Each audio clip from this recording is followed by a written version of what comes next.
Breaking news చూస్తున్నారు. SLBC tunnel రెస్క్యూలో కీలక మలుపు చోటు చేసుకుంది. రంగంలోకి హైడ్రా కమిషనర్ రంగనాథ్ దిగబోతున్నారా? ఈ అంశానికి సంబంధించిన బిగ్ బ్రేకింగ్ న్యూస్ చూస్తున్నారు. ఒకసారి ఆ టెక్స్ట్ మనం చూద్దాం. Here it is on the screens of RTV.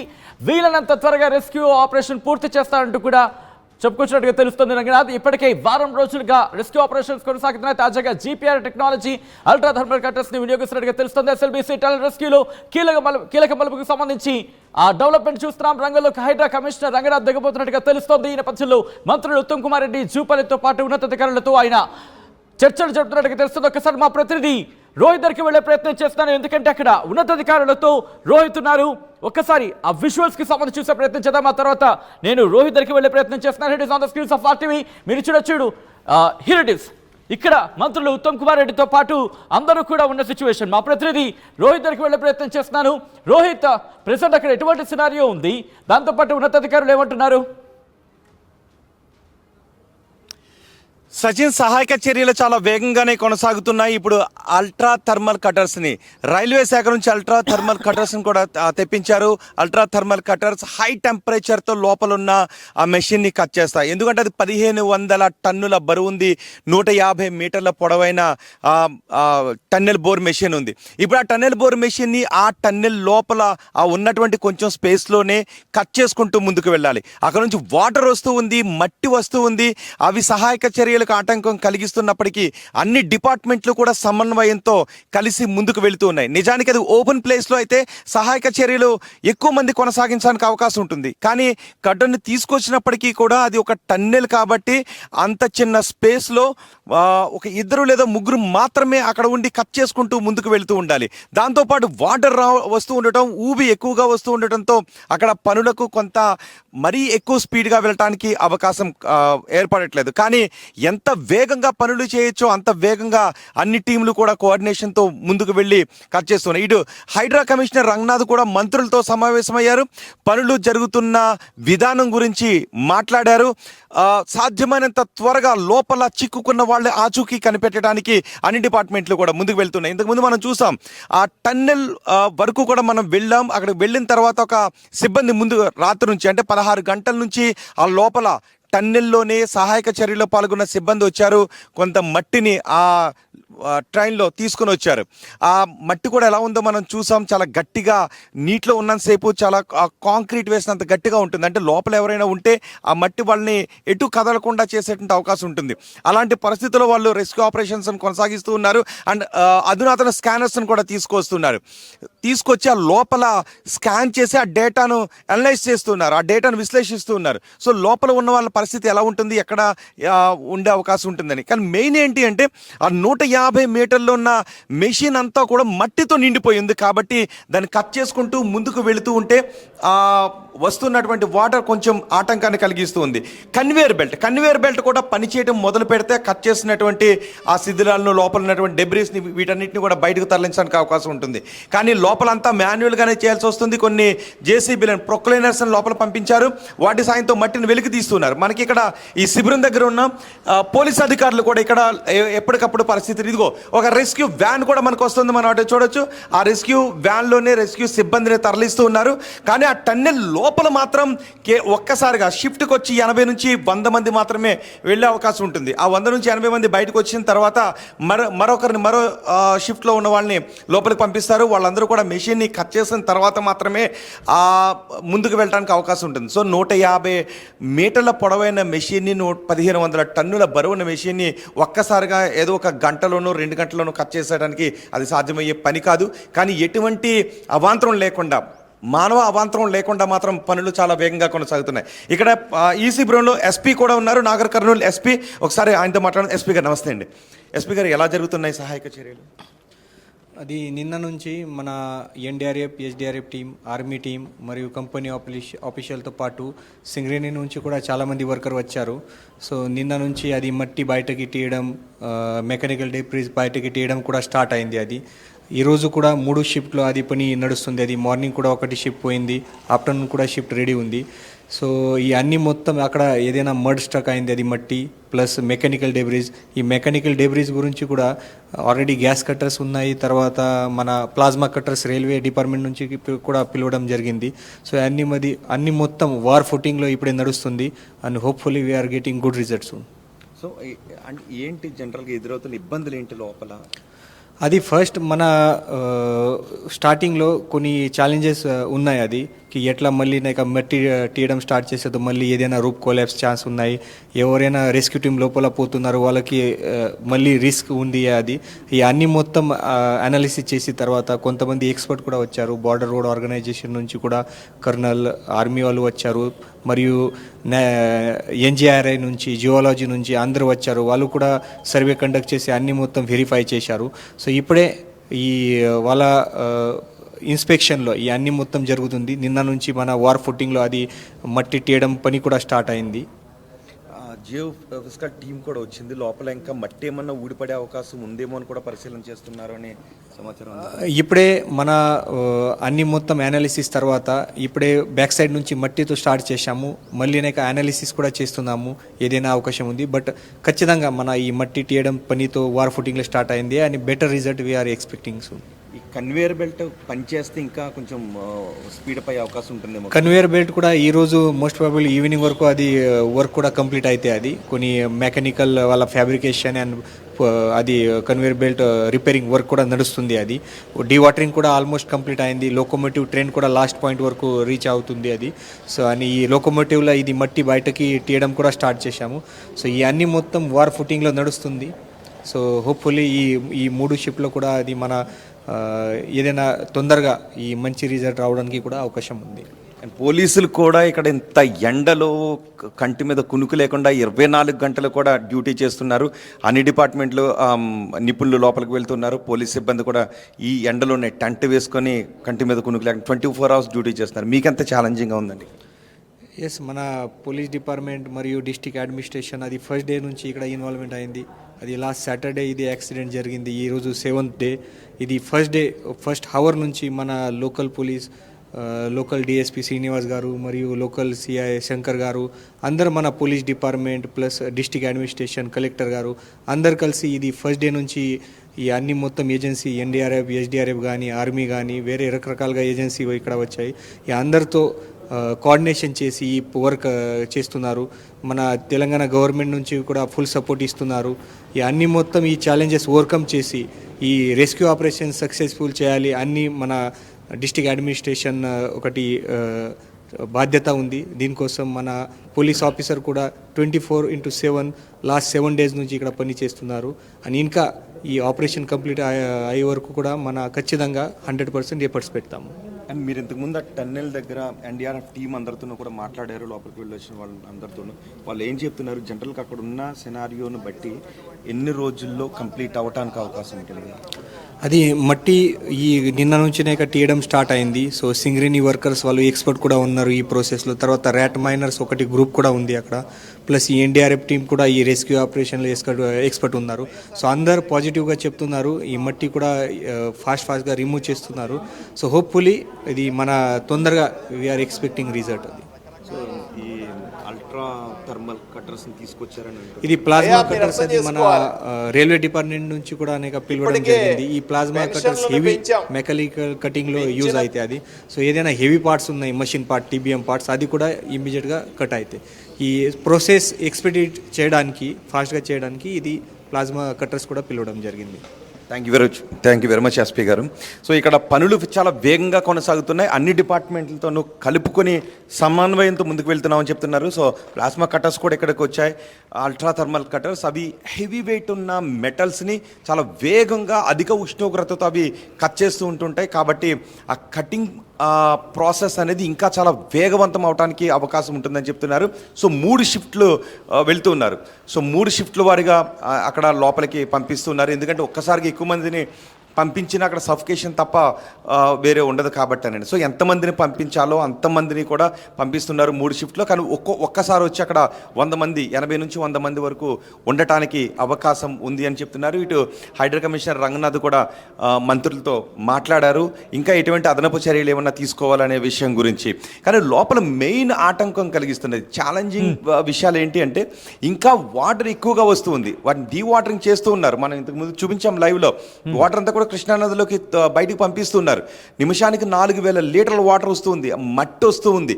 So తీసే కొద్దీ మట్టి వస్తూ ఉన్నప్పటికీ కూడా చాలా వేగంగా ప్రాణాలకు తెగించి ముందుకు ఆ సహాయక చర్యలను కొనసాగిస్తూ వెళ్తూ ఉన్నారు. సో ఏ క్షణమైన ఇక నుంచి ప్రతి గంట కూడా చాలా ఇంపార్టెంట్. ప్రతి గంట కూడా ఉత్కంఠ.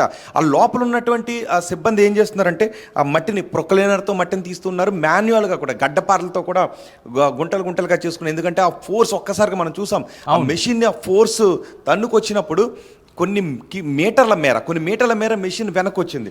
సో ఇలా ఉంది. గడ్డపారలతో మట్టిని తవ్వుతూ ఉన్నప్పుడు ఏమన్నా ఉంటుందా అనవాలి. అంటే నిజానికి వాళ్ళ ప్రాణాలతో ఉండాలని అందరూ కోరుకుంటూ ఉన్నారు. కానీ ఇప్పటికే 6 రోజులు అయిపోతూ ఉండటంతో కొంత భయాందోళనలు వ్యక్తమవుతున్నాయి, ఏం జరుగుతుందని. కానీ కొన్ని సందర్భాల్లో కొన్ని మిరాకిల్స్ జరిగిన పెద్ద భూకంపాలు వచ్చి కూలిపోయిన చోట కూడా శిథిలాల కింద కొన్ని రోజుల తర్వాత ప్రాణాలతో బయటపడ్డ వాళ్ళు కనపడ్డారు. మనం వైనాడులో కూడా మనం చూసాం. వైనాడులో కూడా అంత ప్రకృతి విపత్తులో బురదలో కూరుకుపోయిన తర్వాత కూడా కొంతమంది ప్రాణాలతో బయటపడే సందర్భాలు ఉన్నాయి. సో అదే హోప్, వాళ్ళ సాధ్యమైనంత వరకు ప్రాణాలతో ఉండాలనే హోప్తోనే ముందుకు వెళ్తున్నారు. సహాయక చర్యల్లో ప్రధాన ఉద్దేశం ఒక్కటే, మెయిన్ ఉద్దేశం ఒకటే, లోపల చిక్కుకున్న 8 మంది ఆచూకీని కనిపెట్టాలి, వాళ్ళ ప్రాణాలతో బయటకు రావాలని. కానీ ఎక్కడ చూసినా బురదను తవ్వుకుంటూ మాన్యువల్గా తవ్వుకుంటూ జేసీబీని తీసుకువెళ్ళినా కూడా ఫ్రంట్లో ఒక జేసీబీ మాత్రమే వర్క్ చేయడానికి ఉంటుంది, 2 పక్కన ఉండి అంతా వర్క్ చేయడానికి అవకాశం ఉండదు ఒక జేసీబీని తీసుకువెళ్ళడానికి. అందుకే చిన్న ప్రొక్లైనర్స్ ఉన్నాయి, వాటిని కూడా రిపేర్ చేస్తున్నారు, వాటిని లోపలికి తీసుకెళ్లి వర్క్ చేయడానికి. మీరు అన్నట్టుగా ఎందుకంటే ఇంత ఆపరేషన్ కనిపిస్తోంది. సో ఇటువంటి సినారియోలు, ఎందుకంటే గతంలో కూడా అక్కడ లోపల భారీగా వరద నీరులా వస్తోంది నీరు. సో అటువంటి నేపథ్యంలో భారీ మిషనరీ కొట్టుకొచ్చినట్టు మాట్లాడుకునే సందర్భంలో ఇప్పుడు రెస్క్యూ ఆపరేషన్కి సంబంధించి కూడా అదే ఊట కొనసాగుతోంది, అదే వాటర్ ప్రవాహం ఉందా? ఒకవేళ అదే కనుక ఉంటే ఆ మిషన్కి సంబంధించి కొట్టుకు రాకుండా ప్రమాదం జరగకుండా, అంటే రెస్క్యూ చేసిన వాళ్ళకి ప్రమాదం జరగకుండా ఎటువంటి జాగ్రత్తలు తీసుకోవడం జరుగుతోంది?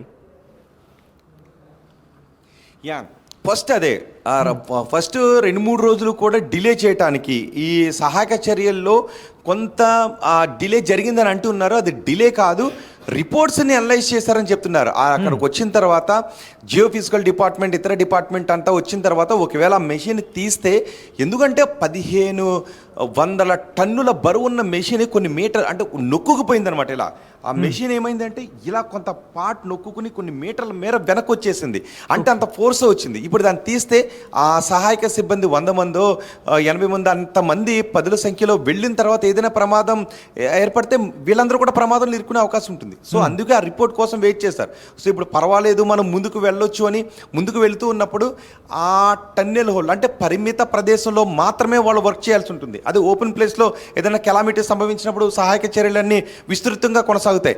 కానీ అది ఒక టన్నెల్లో ఉంది కాబట్టి ఆ ఫ్రంట్ లైన్లో ఉన్నటువంటి వాళ్ళు మాత్రమే, పరిమిత జనం మాత్రమే ఉండి అక్కడ సహాయక చర్యలు ఫ్రంట్ లైన్లో చేయడానికి అవకాశం ఉంటుంది. అందులోనూ ముందు నుంచి నీరు రావటం, ఇసుక రావటం, ఇవి ఆటంకాన్ని కలిగిస్తూ ఉన్నాయి. సో కొంత ప్రమాదం ఉన్నప్పటికీ కూడా ఇంకా ఏదైనా కొండ చర్యలు విరిగిపడే అవకాశం ఉంటుందా లేదని అనలైజ్ చేసిన తర్వాతే ఓకే గో అహెడ్ సహాయక చర్యలు కొనసాగించండి అని ఆదేశాలు వచ్చి దాంతో సహాయక చర్యలు కొనసాగించుకుంటూ ముందుకు వెళ్తూ ఉన్నారు. ఇంకా ఎటువంటి అధునాతన స్కానర్స్ని తీసుకుని రావాలి, అధునాతన కటర్స్ని తీసుకుని రావాలనే విషయం గురించి కూడా చేస్తున్నారు. అయితే మెయిన్ ఏంటి అంటే వచ్చిన తర్వాత ఇక్కడ నుంచి ఆ 14 కిలోమీటర్ల దూరాన్ని కూడా ఆ చిన్న లోకో ట్రైన్లో లోపలికి పంపించడం, ఆ 14 కిలోమీటర్ల దూరం వెళ్ళటానికి పట్టే సమయం సుమారు గంట పైన సమయం పడుతుంది. అక్కడ నుంచి కొంత దూరం కన్వేయర్ బెల్ట్ మీద వెళ్లాల్సినటువంటి పరిస్థితులు వస్తూ ఉన్నాయి, అక్కడ నీరు వస్తూ ఉంది. సో ఇవన్నీ కూడా ఆటంకం. నిజానికి ఏంటి అంటే ఈ ప్రకృతి విపత్తుల నిర్వహణ అనేది ఆటంకం. పెద్ద కొండ చర్యలు విరిగి పడిపోతున్నప్పుడు ఉధృతంగా నదులు ప్రవహిస్తూ ఉండి ఊళ్ళకు కొట్టుకు వెళ్ళిపోయి వెళ్ళిపోతున్నప్పుడు కూడా అలాంటి ప్రవాహానికి ఎదురు వెళ్ళి రక్షణ చర్యలు చేసి మనుషుల్ని కాపాడేటటువంటి అధునాతన సుశిక్షితులైనటువంటి టీం సో వీళ్ళు ఉన్నారు. కానీ వాళ్ళందరూ పరిమిత టన్నెల్లో మాత్రమే ముందుకు వెళ్లాల్సి వస్తుంది. సో కానీ అది అక్కడ interesting గా మీరు main అన్నట్టుగా రోహిత్, కలుగుతున్నటువంటి ఎందుకంటే ఆటంకం. అదే టన్నులకు సంబంధించి ఆ వ్యర్థాలను బయటకు తీసుకురావాలనుకున్నప్పుడు మీరు అన్నట్టుగా లోకో ట్రైన్ మాత్రమే ప్రస్తుతం వాళ్ళకి అక్కడ బేస్గా ఉంది. సో దీనికన్నా మెరుగైన అంశానికి సంబంధించి పరిశీలన ఇవ్వడం జరుగుతుందా, లేకపోతే ఉన్న వాటిలో ది బెస్ట్ ఇప్పుడు అది మాత్రం అందుబాటులో ఉందా? సాధ్యమైనంత వరకు వీళ్ళు ఏం చేస్తున్నారంటే ఇప్పటి వరకు వాళ్ళకు ఉన్నటువంటి అవకాశం అంటే వేరే వాటి బోగీస్ లాంటివి అంటే ప్లాట్ఫామ్స్ని తీసుకొచ్చి దానికి అటాచ్ చేయడానికి బయట నుంచి తీసుకుని వచ్చి కొనసాగించడానికి అది చాలా టైం టేకింగ్. సో వీళ్ళ దగ్గర ఆల్రెడీ ఉన్నటువంటి ఆ లోకో ట్రైన్స్తో ఎంతవరకు తీసుకుని రావాలో ఆ ప్రయత్నాన్ని చేస్తున్నారు. అంతకుమించి లోపల వేగంగా వెళ్ళలేరు. ఎందుకంటే ఆ ట్రైన్ ఇంకా వేగంగా వెళితే ఆ వైబ్రేషన్స్కి మళ్ళీ ఏదైనా ప్రమాదాలు జరిగే అవకాశం ఉంటుంది. కాబట్టి మ్యాక్సిమం ఎంత స్పీడ్తో చేయగలుగుతామో ఆ స్పీడ్లో చేస్తున్నారు. అండ్ మాన్యువల్గా లోపల జరుగుతున్నవి ఏంటి అంటే కొన్ని సంచులు కూడా పట్టుకుని వెళ్ళారు. ఆ సంచుల్లో వాటిని మట్టిని నింపిన తర్వాత వాటిని క్యారీ చేస్తున్నారు పక్కకి. అన్ని వాటిని కూడా బయటికే ఆ లోకో ట్రైన్లోనే తీసుకొచ్చిన తర్వాతే మళ్ళీ ఒక్కొక్కటి లోపలికి పంపించాలంటే సహాయక చర్యలు కొన్ని రోజులు పట్టే అవకాశం ఉంటుంది. సో వీళ్ళందరూ లోపలికి వెళ్ళిన వాళ్ళు ఏం చేస్తున్నారంటే పక్కకు తీసుకోవడం, వాటిని పక్కకు పెట్టడం, ఎక్కడైతే ఆ వేని క్లియర్ చేయడానికి ఉన్నటువంటి అన్ని అవకాశాలని కూడా వాళ్ళు పరిశీలించి అలా వేని క్లియర్ చేసుకుంటూ ఆ లోపలికి వెళ్ళి ఆ మెషిన్ని కట్ చేయటం. ఆ మెషిన్ 150 మీటర్లు ఉంటుంది. అది కొంచెం దూరం వెనక్కి వచ్చింది కాబట్టి 200 మీటర్లు వెరీ క్రూషియల్. 200 మీటర్లు ఆ 200 మీటర్లు ముందుకు వెళితే ఆ లోపల వాళ్ళు ఎక్కడ ఉన్నారో తెలిసే అవకాశం ఉంటుంది. కాబట్టి ఆ 200 మీటర్ల డెబ్రీస్ని కూడా కంప్లీట్గా బయటికి పంపించాల్సిన అవసరం లేదు. 14 కిలోమీటర్ల స్పేస్ ఉంది కాబట్టి ఆ స్పేస్లో ఎక్కడ. కానీ రోహిత్, ఎందుకంటే మీరు అక్కడ ఉన్నారు, అబ్జర్వ్ చేస్తున్నారు ఆ డెవలప్మెంట్స్కి సంబంధించి.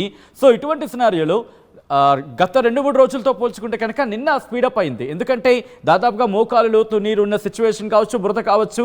ఈరోజు కొన్ని విజువల్స్ మీరు పంపించిన విజువల్స్లో దాదాపుగా పాదం కూడా కనిపిస్తోంది ఒకనొక సందర్భంలో. అంటే ఆ లెవెల్ ఆఫ్ రికవరీ కావచ్చు, అయితే ఆ లెవెల్ ఆఫ్ స్పీడప్ అయితే మాత్రమే కనిపించింది. సో ఈరోజు ఏం ఎక్స్పెక్ట్ చేయొచ్చు? అట్ ద సేమ్ టైం ఈ ఆపరేషన్కి సంబంధించి పూర్తి స్థాయిలో ఎప్పటికైనా క్లారిటీ రావచ్చు అంటూ కూడా చర్చ జరుగుతుంది అక్కడ. ఎగ్జాక్ట్లీ. ఇప్పుడు కొంత ఓట అయితే తగ్గింది. మొన్న 2 రోజులు కూడా ఎక్కువ నీరు వచ్చింది. ఇప్పుడు ఆ ఓట తగ్గింది అండ్ దాని రిపోర్ట్స్ కూడా వచ్చాయి. అక్కడ జియోఫిజికల్ డిపార్ట్మెంట్ రిపోర్ట్స్ కూడా వచ్చాయి. సో ఇప్పుడు పనులు వేగవంతమయ్యాయి. అందుకే ఎక్కువ మంది కార్మికులను షిఫ్ట్లో, మొన్నటి వరకు కేవలం తక్కువ మంది అంటే నిపుణులు మాత్రమే వెళ్ళి పరిస్థితిని అంచనా వేయడానికి వర్క్ స్టార్ట్ కాలేదు. పరిస్థితిని అంచనా వేసే నిపుణులు మాత్రమే వెళ్ళారు. కానీ ఇప్పుడు పనులు స్టార్ట్ అయ్యాయి. అందుకే 3 షిఫ్ట్లో ఎక్కువ మందిని పంపిస్తున్నారు. 100 మంది అక్కడ ఉండి షిఫ్ట్ల వారీగా పనిచేస్తున్నారు. ఎంత 100 మంది ఉన్నప్పటికీ కూడా ఒక 30 మీటర్ల డయామీటర్ కనుక దానికి ఉన్నట్లయితే ఆ ఫ్రంట్ లైన్లో కేవలం 5-6 మాత్రమే ఉండి వర్క్ చేయగలుగుతారు. మిగిలినటువంటి సిబ్బంది అంతా కూడా వెనకే ఉంటారు. ఆ కట్ చేసిన పార్ట్స్ని వాళ్ళకి ఇచ్చేస్తూ ఉంటే ఆ టన్నెల్లో ఎక్కడో ఒక చోట అంటే వేకి ఆటంకం కలగకుండా వాళ్ళు పనిచేస్తుంటారు. బురదను తీయటం, దాంట్లో ఆ పక్కన ఎక్కడైనా అడ్జస్ట్ చేయటం, ఈ పనులన్నీ కూడా చేస్తుంటుంటారు. మెయిన్ మనకు కావాల్సింది ఆ ఫ్రంట్ లైన్లో మహా అంటే ఒక 5-6 మించి ఆ డయామీటర్లో ఆ టన్నెల్లో ఫ్రంట్లో ఉండే అవకాశం లేదు. మిగిలిన వాళ్ళంతా వెనక ఉండి వాటిని మాన్యువల్గా వాళ్ళకి ఇస్తూ ఉంటా. పైపులు కూడా మనం చూసాం, వాళ్ళు ఒకరికొకరు సాయం పట్టుకుని భుజాల మీద పెట్టుకుని తీసుకొచ్చి వేరే చోట పెట్టేస్తున్నారు. ఎందుకంటే చివరి వరకు ఆ ట్రైన్ వెళ్ళదు. ఆ ట్రైన్ దగ్గరికి తీసుకుని రావడానికి అక్కడ మ్యాన్ పవర్ చాలా అవసరం. సో వెళ్తున్న సిబ్బంది అంతా కూడా కట్ చేసిన పార్ట్స్ని తీసుకొచ్చి ఆ ట్రైన్ దగ్గర పెట్టడం, ఆ టన్నెల్లో మిగిలిన వేరే ప్లేసుల్లో అమరు చేస్తున్నారు. వాళ్ళకి మెయిన్ కావాల్సింది ఏంటంటే అక్కడ లోపలికి 150 మీటర్లు కట్ చేసుకుని ముందుకు వెళుతూ ఉంటే వాళ్ళకి వెళ్ళటానికి వే కావాలి. ఫస్ట్ ఆ వేకి కావాల్సినటువంటి దారిని ఏర్పాటు చేసుకుంటూ ఉన్నారు. సో ఆ క్రమంలో కట్ చేసిన ప్రతి పార్ట్ని బయటకు తీసుకొచ్చిన తర్వాతే పనులు ముందుకు వెళ్ళాలి అంటే అది కష్టం. కాబట్టి అలా చేయడం లేదు. కట్ చేసినవన్నీ కూడా పక్కన ఎక్కడో ఒక చోట పెట్టేస్తున్నారు. కొంత ఆ ట్రైన్ వచ్చేటప్పుడు బ్యాక్ షిఫ్ట్ ఎక్స్చేంజ్లో బ్యాక్ వచ్చేటప్పుడు కొంత మట్టినో లేదంటే కొన్ని పార్ట్స్నో బయటికి పంపిస్తున్నారు. సో పనులు ఎంత వేగంగా చేయాలి, ఆ వేగంలో కొనసాగించడానికి ఎటువంటి టెక్నాలజీని యూజ్ చేయాలి, ఎటువంటి నిపుణులను ఫ్రంట్ లైన్లో ఉంచాలి, ఆ విషయాలన్నీ కూడా తీసుకున్నారు. సో ఇప్పుడు వాళ్ళందరూ కూడా పనులు రెట్లు వేగవంతం పెంచారు. సో మెయిన్ టాస్క్ ఆ 1500 టన్నుల బరువున్న ఆ మెషిన్ని, 150 మీటర్ల లెంగ్త్ ఉన్న ఆ మెషిన్ని, ఆ స్టీల్ కూడా చాలా గట్టిగా ఉంటుంది. అంటే మనకు ఆ టన్నెల్ని బోర్ని కట్ చేసుకుంటూ ముందుకు వెళ్తూ ఉందంటే ఆ స్టీల్ చాలా స్ట్రాంగ్గా ఉంటుంది. సో మనకి ఇక్కడ రైల్వే డిపార్ట్మెంట్లో ఉంచేటటువంటి కట్ చేయడానికి ఉపయోగించేటటువంటి అల్ట్రా థర్మల్ కటర్స్ని అక్కడికి తీసుకుని వెళ్ళారు. వాటిని అంటే ఆ అల్ట్రా థర్మల్ మెషిన్స్ ఎలా పనిచేస్తాయంటే హై హీట్తో ఎక్కువ హీట్ని జనరేట్ చేసి ఆ హెవీ మెటల్ని చాలా వేగంగా చాలా త్వరగా కట్ చేస్తుంటాయి. ఇంతకుముందు మనకు వెళ్ళిన మెషిన్స్ కొన్ని ఫస్ట్లో పట్టుకు వెళ్ళిన మెషిన్స్ కేవలం గ్యాస్ కటర్స్ మాత్రమే, గ్యాస్ సిలిండర్స్తో కూడిన గ్యాస్ కటర్స్ని పట్టుకు వెళ్ళారు. కానీ ఇప్పుడు అల్ట్రా థర్మల్ మెషిన్స్ని, ప్లాస్మా కటర్స్ని లోపలికి తీసుకువెళ్ళారు. ఇవి హై హీట్ని జనరేట్ చేస్తూ చాలా వేగంగా చాలా గట్టిగా ఉన్నటువంటి స్టీల్ని క్షణాల్లో కట్ చేసి పారేస్తుంది. సో అలాంటి స్టీల్ని తీసుకుని వెళ్ళారు. అలాంటి మెషిన్స్ని తీసుకువెళ్ళినా ఫ్రంట్ లైన్లో ఎంతమంది వర్క్ చేయగలుగుతారు? ఆ టన్నెల్లో ఇప్పుడు నేనే ఉన్నాను, ఇదిగో ఫ్రంట్ లైన్లో ఉన్నాను. సో నా పక్కన ఆ పక్కన ఎంతమంది ఆ టన్నెల్లో పట్టగలుగుతారు? మహా అంటే ఒక 6 మెంబర్స్ వరకు ఫ్రంట్ లైన్లో పట్టగలుగుతారు. వాళ్ళు మాత్రమే ఆ కటింగ్ పనులను చేయాలి. సో ఆ కట్ చేసినటువంటి ఆ పార్ట్స్ని వెనక్కి వేస్తే వాళ్ళు తీసుకువెళ్తుంటుంటారు. అలా కాకుండా ఇది ఓపెన్ ప్లేస్లో ఉన్నట్లయితే ఆ చివరి నుంచో, ఈ మూల నుంచో, ఈ పక్క నుంచో ఎవరో ఒకరు కట్ చేసి పడేస్తారు. కొన్ని గంటల్లో వర్క్ టప అయిపోతుంటుంది. కానీ పరిమిత స్పేస్లో టన్నెల్లో పని చేయాలి కాబట్టి ఆ ఫ్రంట్లో ఉన్న వాళ్ళు కట్ చేసుకుంటూ ముందుకు వెళ్ళాలి కాబట్టి ఆ ప్రతికూల వాతావరణంలో ఆ పనులను వేగంగా ముందుకు కట్ చేసుకుంటూ వెళ్తూ ఉన్నారు. సో ఆ కటింగ్ ఎంత త్వరగా అవుతుంది అన్న దానిపైనే సహాయక చర్యలు ఎంత త్వరగా పూర్తవుతాయి అనేది ఆధారపడి ఉంటుంది. రైట్ ఒక్కసారి మీరు లైన్లో ప్రయత్నించండి. విజువల్స్కి వెళ్ళే ప్రయత్నం చేస్తాను, ఆ తర్వాత మళ్ళీ మీ దగ్గరకు వచ్చే ప్రయత్నం చేస్తాను. విజువల్స్ మీరు చూస్తున్నారు. ప్రస్తుతం రెస్క్యూ ఆపరేషన్కి సంబంధించి రెస్క్యూ ఆపరేషన్స్ ఏ స్థాయిలో ఉన్నాయనేది ఒకసారి మీరు చూడొచ్చు. మరీ ముఖ్యంగా ఇక్కడ మీరు విజువల్స్ చూస్తే కనుక అక్కడ గడ్డపారతోని ఆ గోతుని తవ్వుతున్నారు. అంటే మరి ముఖ్యంగా వేలో ఉన్న ఆ బురదను వాళ్ళు తవ్వడం జరుగుతోంది. తవ్వి ఆ వాటర్ని అంటే ఎప్పుడైతే బురద తవ్వడం జరుగుతూ ఉంటుందో అక్కడ గొయ్యలు ఏర్పడుతూ ఉంటుంది. నీరు అనేది పైనుంచి వచ్చిన నీరు స్టాక్ అవ్వడం జరుగుతుంటుంది. ఈ వచ్చిన బురదని పైనుంచి పక్క నుంచి దీన్ని మళ్ళీ మోసుకెళ్ళి అవతల వైపు అంటే దాదాపుగా 12 కిలోమీటర్ల ఆవల అటువైపు దాన్ని ట్రాన్స్ఫర్ చేయడం జరుగుతుంది. అంటే అక్కడికి తరలించడం జరుగుతుంది. సో ఇలా అక్కడ మాన్యువల్గా చేస్తున్న సిచ్యువేషన్ మనం చూడొచ్చు. ఒక్కసారి విజువల్ మీరు చూస్తే కనుక నీటి ఊటకు సంబంధించి అక్కడ మీరు చూడొచ్చు ఏ స్థాయిలో ఉంది అనేది. అయితే రెస్క్యూ ఆపరేషన్స్ కొనసాగుతున్నాయి. ఈ రెస్క్యూ ఆపరేషన్స్ ఇంకా కొనసాగుతున్నాయి. ఈరోజు రైల్వే సిబ్బంది కూడా రంగంలోకి దిగారు. రంగంలోకి దిగి అల్ట్రా థర్మల్ కటర్స్ని ఉపయోగించండి. హై పవర్ అవి కట్టింగ్స్కి సంబంధించిన మిషన్. ఎందుకంటే టన్నెల్ బోరింగ్ మిషన్ అనేది దాదాపుగా 150 మీటర్ల పొడవుగా ఉన్నట్టుగా చెప్తున్నారు. దాంతోపాటు కొన్ని టన్నులు దాదాపుగా 1200-1500 టన్నుల బరువు ఉన్నట్టు చెప్తున్న నేపథ్యంలో దాన్ని కట్ చేయాలంటే హెవీ మెటల్ అది. సో దాన్ని కట్ చేయాలంటే గ్యాస్ కటర్స్ను ఉపయోగించిన పరిస్థితి ఉంది, ప్లాస్మా కటర్స్ను ఉపయోగిస్తున్న పరిస్థితి ఉంది. ఇప్పుడు అల్ట్రా థర్మల్ కటర్స్కి సంబంధించి కూడా ప్రస్తావించుకుంటున్న సిచ్యువేషన్ ఉంది. వీటన్నిటి సాయంతో రేపటికల్లా మరి ముఖ్యంగా గంటకి ఒక కీలకమైన డెవలప్మెంట్ చోటు చేసుకునే అవకాశం అయితే కనిపిస్తోంది. దాదాపుగా ఆఖరి ఘట్టం అంటూ ఉంటాం కదా, అంటే రెస్క్యూ ఆపరేషన్ సంబంధించి మాట్లాడుకున్నప్పుడు అంటే ఆ లాస్ట్ సిచ్యువేషన్కి దాదాపుగా చేరువుగా ఉన్నారని చెప్పుకోవాలి. ఏ క్షణాన ఎటువంటి అప్డేట్ అయినా వచ్చే అవకాశం కనిపిస్తోంది. మరి ముఖ్యంగా రేపు సాయంత్రం కల్లా పూర్తి స్థాయిలో క్లారిటీ వచ్చే అవకాశం కనిపిస్తోంది. కానీ వాళ్ళ 8 ప్రాణాలకు సంబంధించి మాత్రం వాళ్ళు బతకాలను కోరుకుందాం. మరి ముఖ్యంగా హైడ్రా కమిషనర్ రంగనాథ్ కూడా రంగంలోకి దిగినట్టుగా తెలుస్తోంది. ఆయన కూడా మంత్రులతో భేటీ అయ్యారు. హైడ్రా నుంచి ఎటువంటి సహాయ సహకారాలు కావచ్చు, లేదా హైడ్రా ఎటువంటి కీ రోల్ ప్లే చేయబోతోంది ఈ రెస్క్యూ ఆపరేషన్స్ సంబంధించి. ఎందుకంటే ఇప్పటికే దాదాపుగా 13 వివిధ రంగాలకు సంబంధించి అంటే వివిధ విభాగాలకు సంబంధించి 13 రకాల బృందాలు రంగంలో ఉన్నాయి. దాదాపుగా 600 మంది ఈ రెస్క్యూ ఆపరేషన్లో పాల్పంచుకునే నేపథ్యంలో ఇప్పుడు హైడ్రా కమిషనర్ రంగనాథ్ కూడా రంగంలోకి దిగితే ఏం జరగబోతుంది అనేది ఇప్పుడు ఆసక్తికర పరిణామం. ఏం జరగబోతోంది, ఏం జరిగినా ఆ 8 మంది మాత్రం ప్రాణాలతో బయటకు రావాలని కోరుకుందాం.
ఆర్టీవీ యాప్ వార్తల్ని క్షణాల్లో చదివే అవకాశం ఉంటుంది. ఒక న్యూస్ పేపర్, ఒక టెలివిజన్ ఛానల్ మీ చేతుల్లో ఎప్పుడూ ఉంటాయి.